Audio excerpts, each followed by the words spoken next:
Hi guys, সবাই কেমন আছেন? আশা করি সবাই ভালো আছেন। আমি মোটামুটি ভালো আছি, তবে গরমটা একটু বেশি। যা গরম লাগারই কথা, দেশের যে অবস্থা, দেশ এখন উত্তালে আছে। ঠিক আছে, বঙ্গোপসাগর যেরকম মাঝে মাঝে উত্তাল হয়, ঠিক আছে, বঙ্গোপসাগরের পানিটা, এইরকম বাংলাদেশও মোটামুটি বঙ্গোপসাগরের মতো হারিকেন অথবা মহসিন আসতে পারে বাংলাদেশের উপর দিয়ে। ঠিক আছে, যাই হোক, সেই গরম না। অ্যাকচুয়ালি আমাদের ওয়েদারটাই একটু গরম। আমি যে বিষয়টা নিয়ে বলবো সেটা হচ্ছে, আপনারা বিগত কয়েকদিন যাবৎ দেখতেছেন যে এসএসসি পরীক্ষার্থীদের মানে যারা ফেল করছে, আমি তাদের উদ্দেশ্যে একটা কথা বলবো।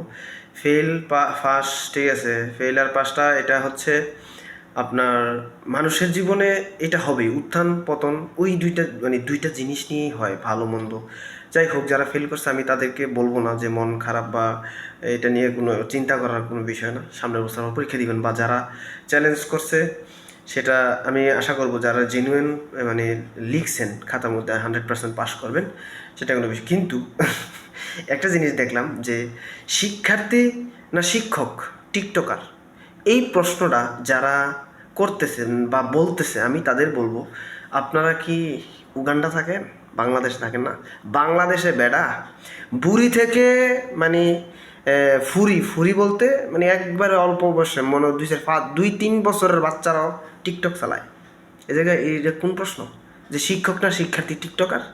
এখানে কিছু শিক্ষার্থী একটা আনছে, মানে শিক্ষকদের উপর একটা ব্লেম আনছে যে সে শিক্ষকরা টিকটকার দিয়ে তাদের খাতাগুলা দেখাইছে। আরে ভাই, সবাই তো টিকটকার। আমি বলবো যে শিক্ষার্থীরা এগুলা নিয়ে মন্তব্য করতেছেন যে টিকটকার দিয়ে আপনাদের খাতা, সেটা ভুল।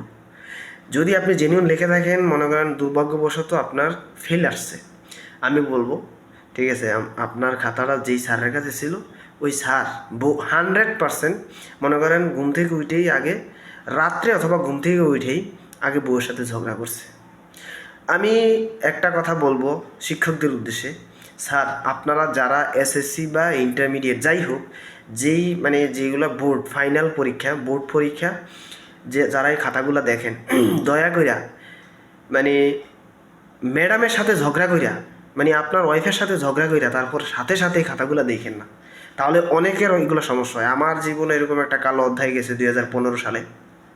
এসএসসির রেজাল্ট, আমার ফ্যামিলির মধ্যে যে কোনো একজনের এসএসসির রেজাল্টটা খারাপ হয়েছিল। খারাপ না, জীবনটাই একেবারে তছনছ করে দিছে, সেটা আমি বুঝি। ঠিক আছে, যে এসএসসির রেজাল্ট যদি খারাপ হয় তাহলে মানে একটা মানুষের মানে অনেকের তো মনে করেন চিন্তা শক্তি বা হার্টের সমস্যা থাকে। চিন্তা শক্তিটা তো মানে